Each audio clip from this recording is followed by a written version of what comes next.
جب ہم یہ دیکھتے ہیں کہ ان کی گفتگو کتنی پاک و پاکیزہ ہے، کتنے فصیح، کتنے بلیغ اور کتنے عظیم یہ ہیں، تو عزیزان گرامی قدر قرآن کی آیتیں کہتی ہیں یا ایھا الذین آمنوا اتقوا اللہ وکونوا مع الصادقین، اے صاحبان ایمان کیا کرو؟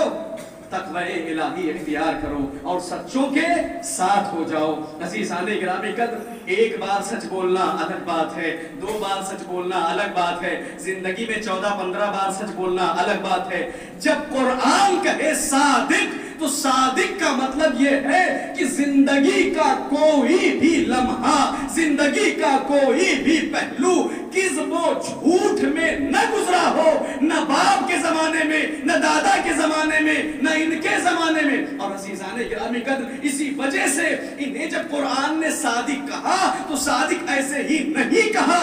جب نصارہ نجران نے پروردگار عالم کی بارگاہ میں جسارت کیا اور تثلیث کے قائل ہو گئے، جب اس کے بیٹے بنانے لگے، جب اس کے بھائی بنانے لگے، جب اس کی آل اولاد بنانے لگے، بہت ساری چیزیں جب وہ کرنے لگے اور معاملہ علم کے ذریعے سے بھی، مباحثے کے ذریعے سے بھی ختم نہ ہوا، تو یہ ہوا کہ مباہلہ کریں گے، یہ ہوا کہ آؤ ہم مل کر کے ایک دوسرے کے ساتھ مباہلہ کرتے ہیں، تم اپنے لوگوں کو لے کر کے آؤ، ہم اپنے لوگوں کو لے کر کے آتے ہیں۔ عزیزان گرامی قدر کتنے سچے، کتنے طیب و طاہر، یعنی کہنے کا مطلب یہ ہے کہ جس کی زبان پر، جس کے قول پر، جس کی بات پر آدم سے لے کر خاتم تک کی نبوتوں اور رسالتوں کی حرمت وابستہ اور معلق ہے، عزیزان گرامی قدر اس نبی کو اپنے اہل بیت کی صداقت پر کتنا اعتبار ہے، کتنا بھروسہ ہے، کتنا اہل بیت کی صداقت کے اوپر اور ان کی پاکیزگی کے اوپر نبی اعتبار کرتے ہیں۔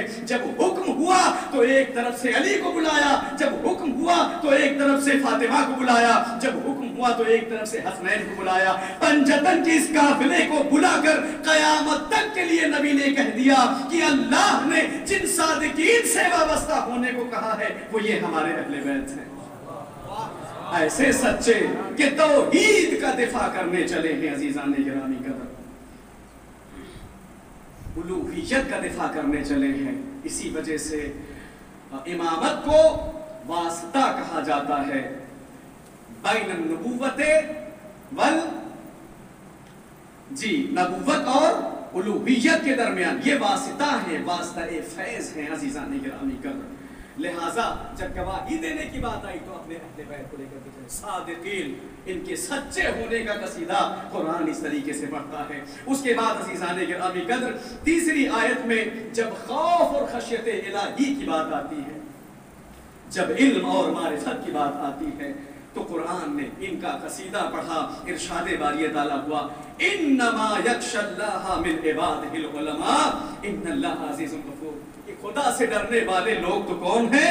علماء ہیں۔ عزیزان گرامی قدر وہ علماء کون ہیں کہ جن کی بات ہو رہی ہے؟ یہ علماء کون ہیں کہ جن کی خشیت کا ذکر ہو رہا ہے؟ یہ علماء کون ہیں کہ جو خدا سے ڈرتے ہیں، خدا کا خوف رکھتے ہیں؟ یہ علماء کون ہیں جو تقوی الہی اختیار کرتے ہیں؟ عزیزان گرامی قدر بصائر الدرجات کے اندر شیخ حسن صفار نے لکھا کہ اہل بیت عصمت و طہارت نے فرمایا نحن العلماء وشیعتنا المتعلمون۔ دیکھو حقیقی معنوں میں عالم ہم ہیں اور ہمارے شیعہ ہمارے متعلم ہیں۔ کائنات کا ہر فرد متعلم ہے، تعلم کرنے والا ہے در اہل بیت عصمت و طہارت پر عزیزان گرامی قدر۔ لہٰذا جب خشیت کی بات آتی ہے اور اہل علم کے زہد و تقوی کی بات آتی ہے تو قرآن ان کا قصیدہ پڑھتا ہے، دکھائی پڑتا ہے۔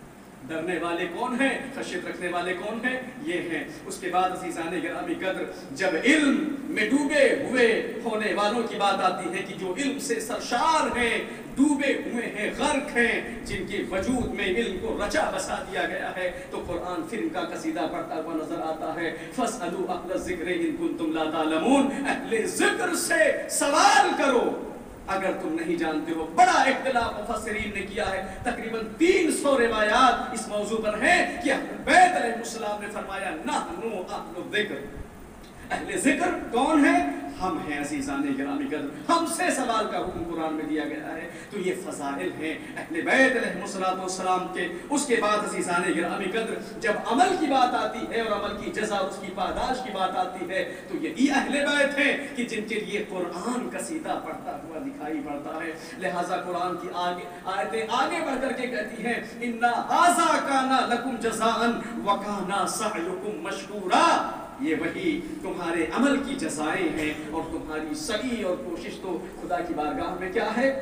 قبول ہونے والی ہے۔ عزیزان گرامی قدر یہ آیات ہیں کہ جو ضمانت بنتی ہے سیرت اور کردار اہل بیت عصمت و طہارت۔ وقت نہیں ہے ورنہ ایک ایک آیت کی کچھ تفصیل پڑھتے تو اور زیادہ لطف آتا عزیزان گرامی قدر۔ دنیا کے اعمال کرنے والے، دنیا کے علم رکھنے والے، دنیا کی صداقت رکھنے والے پوری تفصیلیں ہیں کہ ان کو پڑھا جائے تاکہ لطف آئے، مگر کیا ہے یہ اہل بیت علیہ السلام کے لیے ایک خاص گوشہ کی گزرتا ہوا چلوں تاکہ یہ بات اذہان تک پہنچ جائے۔ اس کے بعد عزیزان گرامی قدر جب اطاعت و پیروی کی بات آتی ہے تو قرآن پھر یہ کہتا ہوا نظر آتا ہے، کیا کہتا ہے؟ یا ایھا الذین آمنوا اطیعوا اللہ و اطیعوا الرسول و اولی الامر منکم۔ صاحبان اولو الامر کی بھی کیا ہے یہاں پر؟ اطاعت کا حکم قرآن دے رہا ہے۔ وہ کون صاحبان امر ہیں عزیزان گرامی قدر؟ تفسیریں بھری پڑی ہیں، کتابیں بھری پڑی ہیں۔ آج کے اگر ہم ممالک کو دیکھیں، آج کے اگر ہم دولتوں کو دیکھیں، دول کو دیکھیں، مملکت عربیہ کو دیکھیں تو عزیزان گرامی قدر کیسے معین کریں گے کہ صاحبان امر کون ہیں؟ مکے جیسی زمین پر رقاصاؤں کو لا کر 90 کلومیٹر کی سرحدوں اور فاصلوں میں نچایا جاتا ہے، یہود و نصارہ کے ساتھ معاشرت کی جاتی ہے، اور عزیزان گرامی قدر تاش کے اور جوے کے اڈے کھولے جاتے ہیں، اور برملا، اریانی اور فحشی محفلوں کے اندر عورتوں کے ساتھ جو بے لباس اور بے حجاب ہوتی ہیں ان سے بغلگیر ہوا جاتا ہے۔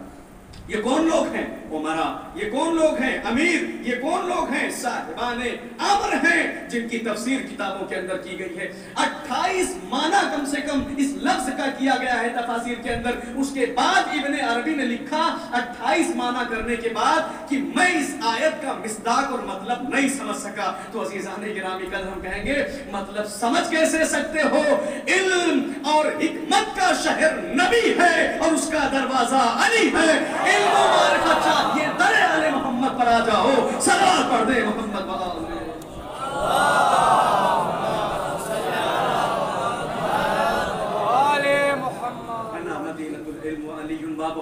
تو علم کو بھیخاریوں کے پاس نہیں، علم کو مجبوروں کے پاس نہیں۔ ابھی میں اس کے موضوع پر اگر وقت رہا تو ایک واقعے کی طرف اشارہ کروں گا، ان کے پاس نہیں کہ جو فاقد ہیں۔ فاقد شے موتی نہیں ہوتا ہے، جس کے پاس کچھ نہ ہو وہ کیا کسی کو عطا کرے گا؟ تو عزیزان گرامی قدر کیا ہے؟ فاسألوا اہل الذکر ان کنتم لا تعلمون۔ اور اس کے بعد کیا کہا؟ اِنَّا هَذَا كَانَ لَكُمْ جَزَاءً وَكَانَ سَعْيُكُمْ مَشْكُورًا۔ اور تمہاری کوششوں کو ہی پروردگار عالم کیا کرتا ہے؟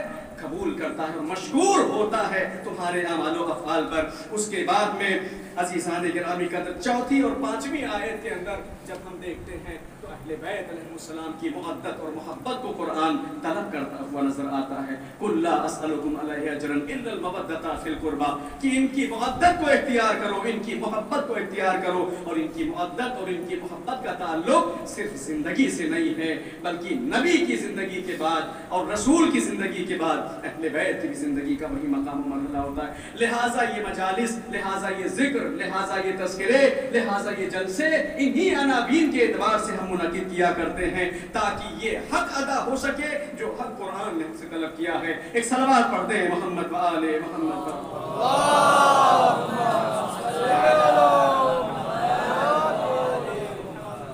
عزیزان گرامی قدر، مناسبت ہے مولا امام حسن سلام اللہ تعالیٰ علیہ کی، اور یہ مودت کی جو بات تھی وہ یہی تھی کہ اہل بیت کے مقام اور مرتبے کو سمجھا نہیں جا سکتا ہے، ان کا رتبہ، ان کا عہدہ عزیزان گرامی قدر۔ لہٰذا ہم ان جو مجالس کو برگزار کرتے ہیں، ہم یہ جو ذکر برگزار کرتے ہیں اور اس ذکر سے، ان مجالس سے جو کوشش کرتے ہیں وہ یہی ہے کہ جو مقصد اہل بیت علیہ السلام کی زندگی کا تھا، جو سیرت اہل بیت علیہ السلام کی زندگی کی تھی، جو کردار آل محمد علیہ السلام کا تھا، اس کردار کو، اس سیرت کو ہم کیا کریں؟ زندہ کریں۔ دو ہی مقصد ہمارا ہوتا ہے۔ ایک مقصد ہماری زندگی کا تو یہ ہے کہ ہم ولایت اور امامت کو دنیا تک پہنچائیں، جس کا مطالبہ ہم سے غدیر میں کیا گیا تھا۔ اور دوسرا مقصد اور دوسرا مطلب ہماری زندگی کا کیا ہوتا ہے عزیزان گرامی قدر؟ وہی ہے کہ جو اہل بیت نے ہم سے طلب فرمایا ہے، جد و جہد کرنا، سعی و کوشش کرنا، تقوی اور پاکیزگی کو اختیار کرنا، اپنی زندگی کو اس مرکز اور محور میں لا کر کے پیش کرنا کہ جس مرکز و محور پر اہل بیت علیہ السلام دیکھنا چاہتے ہیں۔ آج دنیا کا یہ عالم ہے، ہر شخص، ہر فرد، ہر بڑے انسان کے ساتھ کھڑے ہو کر کے تصویر کھنچوانا پسند کرتا ہے۔ ہر آدمی چاہتا ہے کہ ہم کسی نامور کے ساتھ کھڑے ہو کر کے تصویر کشی کریں، فوٹو کھنچوائیں، فوٹو لگوائیں، اس کی تصویر میں ہماری تصویر ہو تاکہ ہمارا نام ہو۔ عزیزان گرامی قدر، لیکن ہم یہ جانتے ہیں کہ یہ جو بڑا نام ہوتا ہے، یہ جو بڑا عہدہ ہوتا ہے، یہ جو بڑا لیبل اور اسٹیٹس ہوتا ہے، یہ جو بڑا منصب و مقام کسی کا ہوتا ہے، وہ ایک دن کے حصول سے نہیں ہوتا۔ اس کے لیے صدیاں پیچھے بہت سارے، یہی ہے لوگ کہتے ہیں کہ دنیا کو ہمارے پھول جیسے بستر پر تو نظر ہے، مگر انہوں نے ہمارے خار بھرے کانٹے دار راستوں کو نہیں دیکھا۔ تو راستے پرخار ہیں، رہ گزر منزل مقصود کو پہنچے کیسے، راستے پاؤں کے چھالوں کو ترستے ہیں ابھی۔ تو عزیزان گرامی، یہ ہم جانتے ہیں، یہ جو عہدے، یہ جو مناصب، مگر کیا ہے؟ فوٹو کھنچوانا چاہتے ہیں تاکہ تصویر کے ساتھ تصویر لگ جائے، ہمارا عہدہ، ہمارا منصب، ہمارا مقام اور ہمارا کردار بلند ہو جائے۔ عزیزان گرامی قدر، اہل بیت علیہ السلام نے ایک معیار عطا فرمایا ہے۔ فوٹو کھنچوانے سے کوئی کسی کے ساتھ بڑا نہیں ہوتا ہے، کسی کے ساتھ اپنی تصویر لگوانے سے کوئی بڑا نہیں ہوتا ہے، کسی کا نام اپنے نام کے ساتھ وابستہ کر لینے سے کوئی بڑا نہیں ہوتا ہے۔ عزیزان گرامی قدر، دو سورت امام حسن علیہ الصلوۃ والسلام نے صلوات پڑھتے ہیں۔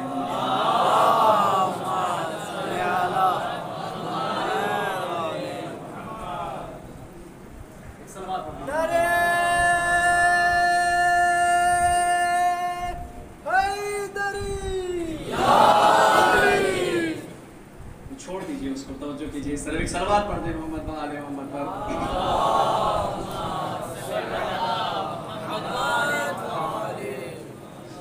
عزیزان گرامی قدر، اگر ہم اہل بیت علیہ السلام، چونکہ میں نے ذکر کیا کہ ان مجالس اور ان محافل کے برگزار کرنے کا مقصد یہی ہے کہ ہم عزیزان گرامی قدر اپنے آپ کو اس سیرت میں، اس کردار میں، اس راستے پر، اس سڑک پر، اس روشنی میں لے آئیں کہ جس روشنی کا مطالبہ قرآن کرتا ہے، جس روشنی کا مطالبہ اہل بیت علیہ السلام کرتے ہیں۔ لہٰذا کردار اگر انسان اپنا بنا لے، سیرت اگر انسان اپنی بنا لے، تو اسے کسی کے ساتھ فوٹو کھچانے کی ضرورت نہیں ہے۔ انسان کا کردار اور انسان کی سیرت ایسی ہونی چاہیے کہ عزیزان گرامی قدر خود اہل بیت علیہ السلام فخر و مباحات کے ساتھ آپ کا ہاتھ پکڑ کر آپ کو اپنے پہلو میں رکھیں، آپ کا ہاتھ پکڑ کر اپنے ساتھ تصویر کھنچوائیں اور تصویر کھنچوانے کا موقع عطا فرمائیں۔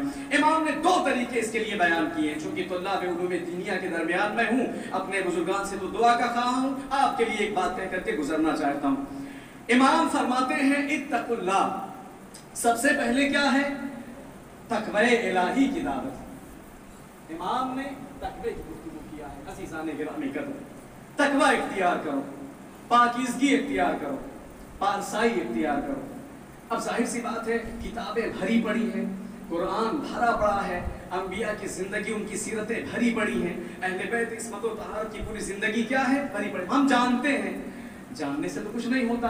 عزیزان گرامی قدر، اس چیز کے اوپر عمل تو کرنا ہوگا، اس چیز کی پیروی تو کرنی ہوگی، اس چیز کی اتباع اور اطاعت تو کرنی ہوگی۔ کوئی بھی شخص دنیا کا کسی بھی مقام تک، کسی بھی مرتبے تک پہنچ نہیں سکتا ہے مگر عزیزان گرامی قدر کس چیز کے ذریعے سے؟ زہد کے ذریعے سے، تقوی کے ذریعے سے، پاکیزگی اور پارسائی کے ذریعے سے۔ یہ شیوا رہا ہے اہل بیت علیہ السلام کی زندگی کا۔ اسی لیے سیوطی نے جب تاریخ لکھی امام حسن کی زندگی کی، سلام اللہ تعالیٰ علیہ کی زندگی کی، تو اس نے لکھا پاکیزہ ترین مردم لوگوں میں سب سے پاک و پاکیزہ، صالح ترین مردم، لوگوں میں سب سے نیک و صالح، اور لوگوں میں سب سے زیادہ سخی، لوگوں میں سب سے زیادہ عبادت گزار، لوگوں میں سب سے زیادہ عالم کون تھے؟ سب سے زیادہ پرہیزگار کون تھے؟ حسن ابن علی۔ یہ ہمارے اپنے علماء نے نہیں بلکہ ان کے اپنے علماء نے لکھا ہے۔ تو عزیزان گرامی قدر، انسان کا لیبل، انسان کا اسٹیٹس، انسان کا مقام اور مرتبہ کسی سے بلند ہوتا ہے؟ کردار کے ذریعے سے، سیرت کے ذریعے سے۔ بہت پیسے والا ایک آدمی ہے، اس کا ذکر و تذکرہ نہیں ہوتا، بڑی بڑی اونچی اونچی بلڈنگیں، محل کھڑے کر کے رکھے ہوئے ہیں، اس کا تذکرہ نہیں ہوتا ہے۔ بڑی اچھی گاڑیوں میں چلتے ہیں، اس کا تذکرہ نہیں ہوتا ہے۔ بڑے اچھے لباس پہنتے ہیں، اس کا تذکرہ نہیں ہوتا۔ بڑا اچھا کھانا کھاتے ہیں، اس کا تذکرہ نہیں ہوتا۔ عزیزان گرامی قدر، ایسی کتنی ہی اقوام دنیا کے اندر ہمیں دیکھنے کو ملتی ہیں اور ہم پاتے ہیں کہ جن کے پاس لباسوں کی کمی نہیں، گاڑی اور گھوڑوں کی کمی نہیں، مکانات کی کمی نہیں، عہدے منصب اور مقاموں کی کمی نہیں، نام و شہرت کی کمی نہیں، سب کچھ وہ رکھتے ہیں، مگر پھر بھی زمین کے اوپر کیا ہے؟ گمنام ہے۔ عزیزان گرامی قدر، مگر انہی اشیاء کو اگر انسان کردار کے سانچے میں ڈھال لے تو کہا جاتا ہے بڑا پیسہ ہے، مگر آپ دیکھو تو کتنی کرم نوازی فرماتے ہیں، کوئی بھی انسان ان کے یہاں سے خالی نہیں جاتا ہے۔ بڑی بڑی مسجد اور امام باڑے بنواتے ہیں تو کہا جاتا ہے دیکھو تو صحیح کتنے نمازی بھی ہیں، ایک وقت کی بھی نماز نہیں چھوٹتی، دکان بند کر کے آ کر کے نماز ادا کرتے ہیں۔ بڑے پارسا اور بڑے پاکیزہ کہا ہاں دیکھا نہیں بیوی مر گئی، مگر کبھی کسی کے دروازے پر بلا وجہ بھٹکتے ہوئے نہیں دیکھا، اپنے کام سے کام رکھتے ہیں، نگاہوں کو نیچی کر کے چلتے ہیں۔ تو عزیزان گرامی قدر، آپ دیکھیں عہدہ رکھنے کے باوجود، نام رکھنے کے باوجود، منصب و مقام رکھنے کے باوجود، اسٹیٹس رکھنے کے باوجود انسان کا تذکرہ نہیں ہوتا، مگر انہی چیزوں کے ساتھ جیسے ہی انسان کردار میں آتا ہے، مقام عمل میں آتا ہے، ویسے ہی اس کے ذکر خیر کو اللہ لوگوں کی زبانوں پر جاری کر دیتا ہے۔ لہٰذا امام نے کیا فرمایا؟ منصب چاہیے، مقام چاہیے، بلندی چاہیے تو اس کے لیے زہد اور تقوی اور پاکیزگی ضروری ہے۔ جس کا دل پاک و پاکیزہ نہیں ہے عزیزان گرامی قدر، جس کی روح طیب و طاہر نہیں ہے عزیزان گرامی قدر، وہ کسی بھی منصب اور کسی بھی مقام تک پہنچ نہیں سکتا۔ دنیا چاہیے تب بھی دلوں کی پاکیزگی ضروری ہے، آخرت چاہیے تب بھی دلوں کی پاکیزگی کیا ہے؟ ضروری ہے۔ اہل بیت علیہ السلام کا جو 1000 نسبتوں سے نام ہے ان میں سے ایک نسبت کیا ہے؟ زہد و تقوی ہے عزیزان گرامی قدر، پارسائی اہل بیت علیہ السلام کی ہے۔ لہٰذا کیا کہا؟ اپنے لوگوں کو کہا کہ آپ اس چیز کو اپنی زندگی میں شعار قرار دیں، اتقوا اللہ، امام نے فرمایا، امام حسن مجتبیٰ سلام اللہ تعالیٰ علیہ نے۔ اس کے بعد دوسرا مرحلہ امام کا کیا ہے؟ دوسرا مرحلہ امام کا یہ ہے کہ امام فرماتے ہیں وَجِدُّوا فِي الطَّلَبِ۔ اب یہ بات میں نے مختصر کر دیا جو ابھی تک آپ کو ذکر کر رہا تھا، زہد اور تقوی کی بات، اس میں پھر باقی آپ کوشش کریں، بڑی روایات ہے، کبھی موقع رہا تو انشاءاللہ تعالیٰ پڑھیں گے کہ اس کے فوائد اور فضائل کس قدر گنائے گئے ہیں۔ دوسری چیز جو ہمارے لیے بڑی کام کی چیز ہے، چونکہ ہم طلاب علوم دینیہ ہیں، لہٰذا ہمارے مطلب اور مقصد کی بات ہے، اچھا روایت بھی ویسے امام کی ہے۔ امام فرماتے ہیں وَجِدُّوا فِي الطَّلَبِ، اور دیکھو طلب و کوشش میں کیا کرو؟ کوشش کرو طلب کے اندر، جن چیزوں کو تم چاہتے ہو، جو تمہارا مطلوب ہے، جو تمہارا مطالبہ ہے، اگر کسی مطلوب تک پہنچنا چاہتے ہو، اگر کسی مقصود تک پہنچنا چاہتے ہو، اگر کسی غرض و غائب کو چاہتے ہو، کسی منزل اور منتہا تک پہنچنے کا ارادہ رکھتے ہو تو جدو، امام فرماتے ہیں جد و جہد کرو، سعیو کوشش کرو، کس چیز میں؟ فی طلب میں، اور اس کے بعد کس چیز میں؟ وَتِجَاهَ الْحَرْبِ، اور یہ جو تمہاری ذمہ داریاں ہیں ان ذمہ داریوں سے فرار کے مقابلے میں کیا کرو؟ جد کرو، صحیح کرو، کوشش کرو۔ کوئی بھی انسان عزیزان گرامی قدر سو کر کے کسی بھی منصب اور مقام تک پہنچ نہیں سکتا ہے۔ ایک اچھا عالم بننا چاہتے ہیں مگر عزیزان گرامی قدر پڑھنے دل نہیں لگتا، کبھی نہیں بن سکتے۔ ایک اچھے عالم دین بننا چاہتے ہیں مگر مطالعے مباحثے میں دل نہیں لگتا، کبھی نہیں کر سکتے۔ ایک اچھے عالم بننا چاہتے ہیں مگر عزیزان گرامی قدر وہ جو راستہ ہمیں ایک اچھا عالم بنانے کے لیے، ایک کامیاب انسان بنانے کے لیے ایک منزل تک پہنچاتا ہے، لے کر کے جاتا ہے، ہم پا نہیں سکتے مگر کس چیز کے ذریعے سے؟ جد و جہد کے ذریعے سے۔ اگر جدوجہد نہ ہو تو انسان ویسے ہی کا ویسا رہ جاتا ہے، نہ عمل میں اور نہ ہی علم میں۔ اسی وجہ سے کسی نے بہت خوب کہا، علم چندہ کے بیشتر خانی چو عمل نیز در تو نادانی، نہ محقق بود نہ دانشمند، چار پائے برو کتاب چند۔ عزیزان گرامی قدر، علمی اور عملی میدان اور مجال کو حل کرنے کے لیے ضرورت ان دو چیزوں کی ہے جسے امام نے ذکر فرمایا ہے، ایک پارسائی، پاکیزگی، تقوی، اور دوسرا کیا ہے؟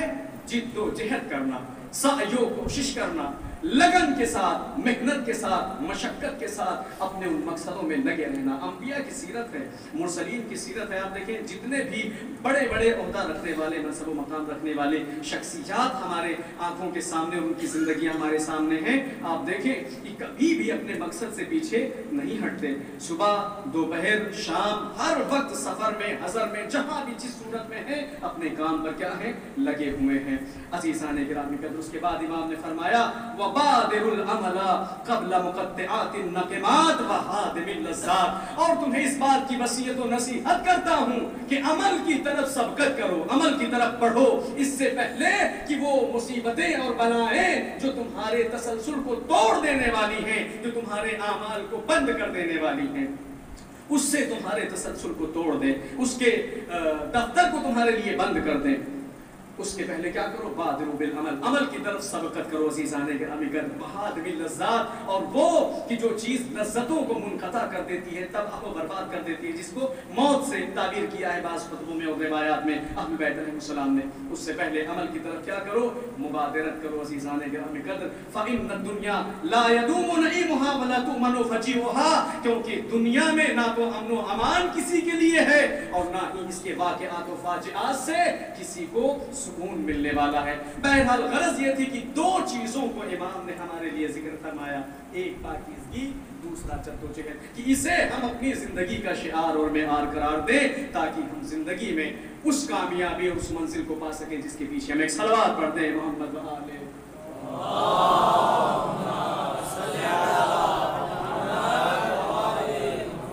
عزیزان گرامی قدر، اہل بیت علیہ السلام کا مقام و مرتبہ اور اہل بیت عصمت و طہارت علیہ السلام کا دین و آئین ہمارے لیے سیرت و کردار کے طور پر، عمل کے طور پر بہترین کارگر ثابت ہوتا ہے کہ ایک بہانہ، اور اس بہانے کے ساتھ ساتھ ہم ان مراحل زندگی کو طے کرتے ہیں۔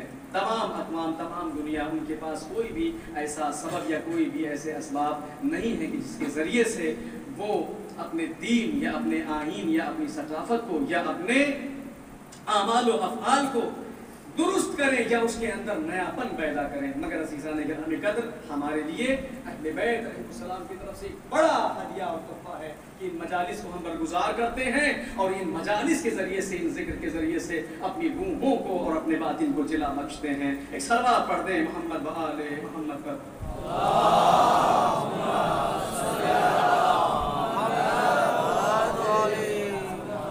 امام حسن مجتبی سلام اللہ تعالیٰ علیہ کی زندگی کی یہ ایک روایت تھی، ایک گوشہ بہت مختصر سا تھا کہ جس میں امام نے پاکیزگی اور جد و جہد کا حکم فرمایا ہے۔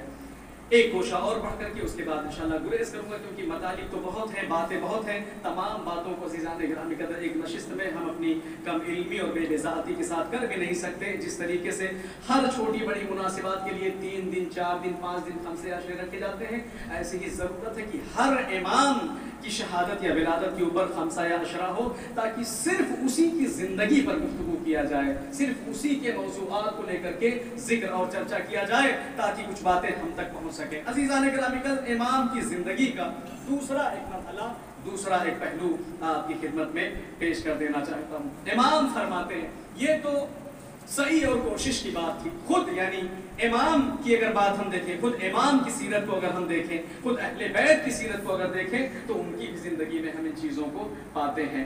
امام فرماتے ہیں اعرف الناس بحقوق اخوانہ واشدهم خزانا لها اعظمهم عند اللہ شأنا، اللہ کے نزدیک سب سے زیادہ مقام اور مرتبہ رکھنے والے کون لوگ ہیں؟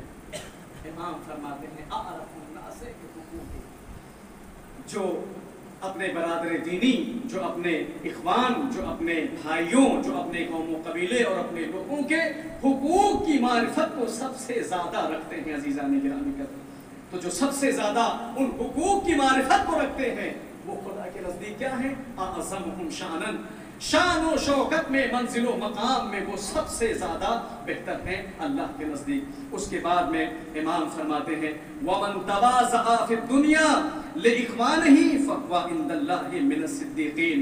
اور یہ یاد رکھو کہ جو بھی اپنے بھائیوں کے لیے، جو بھی اپنے عزیزوں کے لیے، جو بھی اپنے لوگوں کے لیے اس دنیا میں تواضع کرتا ہے عزیزان گرامی قدر، خشوع کے ساتھ پیش آتا ہے، تواضع کے ساتھ پیش آتا ہے، ان کے لیے جھکتا ہے، ان کے لیے نرم ہو جاتا ہے، ان کے لیے اپنے آپ کو آمادہ اور تیار رکھتا ہے، تو امام فرماتے ہیں ایسے شخص کی مثال اللہ کے نزدیک کیا ہے کہ اس کو قیامت کے دن صدیقین میں سے قرار دیا جائے گا۔ فَهُوَ مِنَ الصِّدِّيقِينَ، صادقین میں سے، صدیقین میں سے قیامت کے دن اس کو قرار دیا جائے گا۔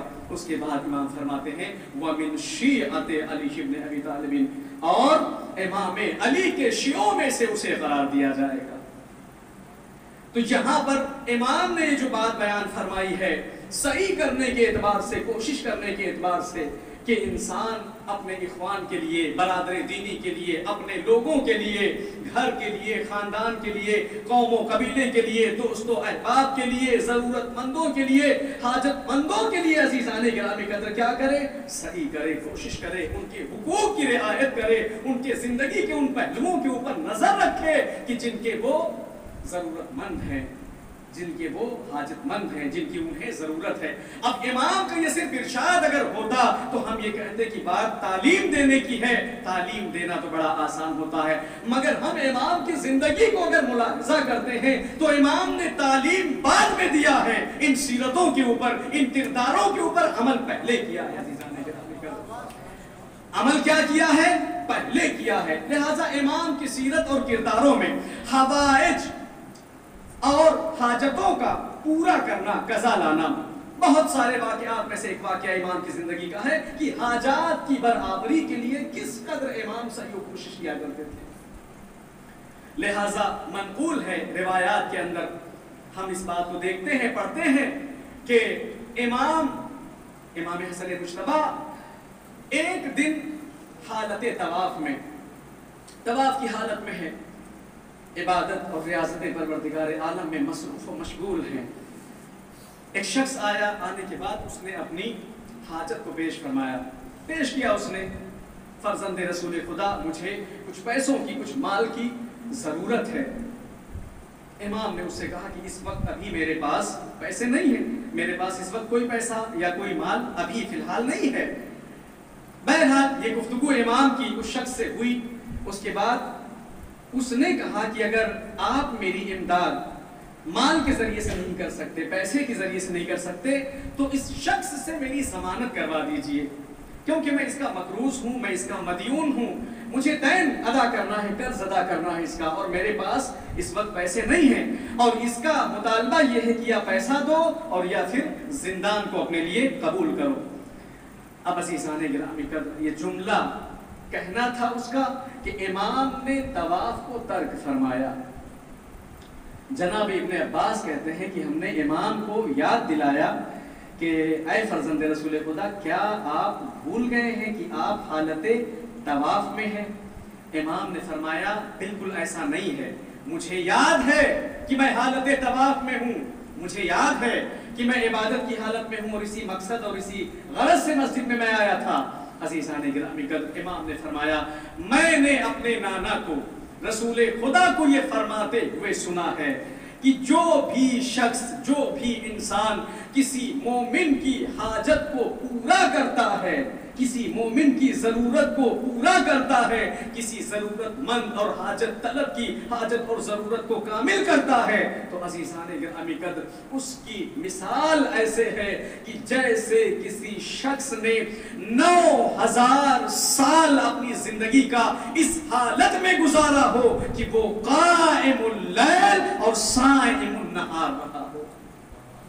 9000 سال عزیزان گرامی قدر انسان کی 60 سال کی زندگی 70 سال کی زندگی ہے، مگر آپ دیکھیں کیا امام نے فرمایا کہ میرے نانا نے، میں نے اپنے جد سے یہ سنا ہے کہ جو کسی مومن کی اس حاجت سے پڑھ کر میرے لیے کیا ہے۔ اور عزیزان گرامی قدر، عبادتوں کا کمال، عبادتوں کا معیار اور عبادتوں کی جو معراج ہے وہ انسانیت کی دیواروں پر عزیزان گرامی قدر کھڑی کی جاتی ہے۔ اگر انسانیت اور شرافت نہ ہو تو کسی عمل کا کوئی وزن پھر انسان کی زندگی میں نہیں رہ جاتا ہے۔ لہٰذا امام گئے اور جا کر کے اس کی حاجت کو پورا فرمایا، تو اس وجہ سے فرمایا کہ عارف الناس بے حقوق، جو ان کے حقوق کا سب سے زیادہ جاننے والا ہو، اعظمہم شانن، قیامت کے دن اللہ کے نزدیک سب سے زیادہ شان و منزلت رکھنے والا ہوگا۔ ایک صلوات پڑھ دیں محمد و آل محمد کی ذات۔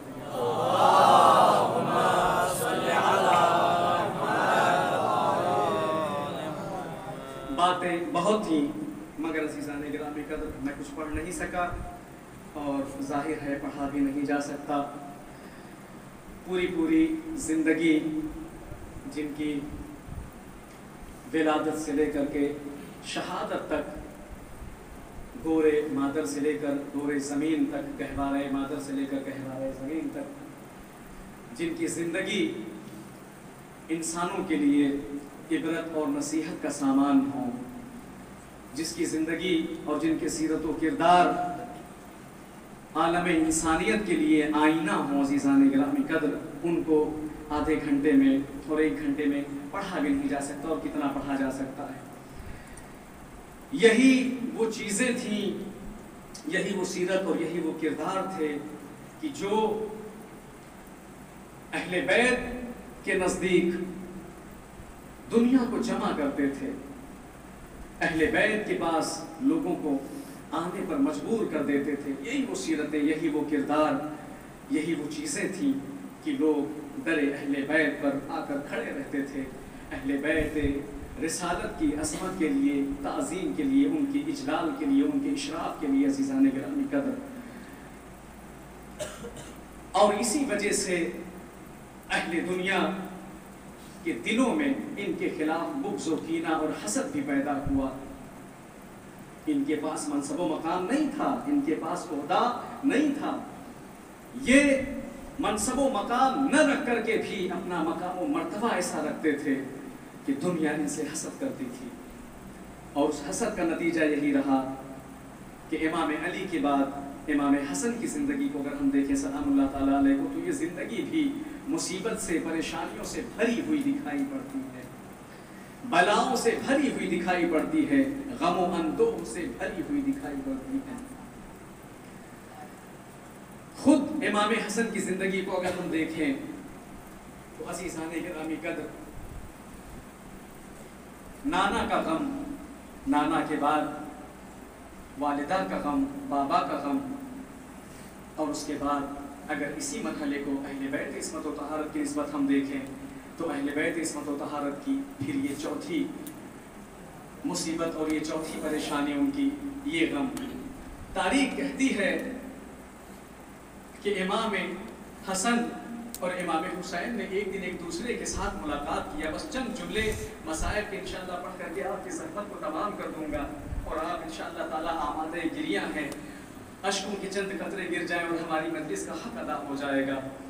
تاریخ کہتی ہے عزیزان گرامی قدر کی ایک روز امام حسین نے امام حسن سے ملاقات کی، فنظر الیہ فبکا۔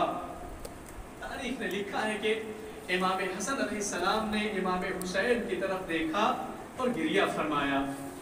عزیزان گرامی قدر، مجھے نہیں معلوم کہ امام کی نظر میں کیا کچھ تھا، امام کے دل میں کیا کچھ تھا۔ امام نے جب امام کی طرف نظر کیا تو کیوں گریہ کیا، کیوں رونا شروع کر دیا، کیوں ایک دوسرے کی باہوں میں باہیں ڈال دی اور دیر تک گریہ کرتے رہے عزیزان گرامی قدر۔ مگر میں یہ کہوں گا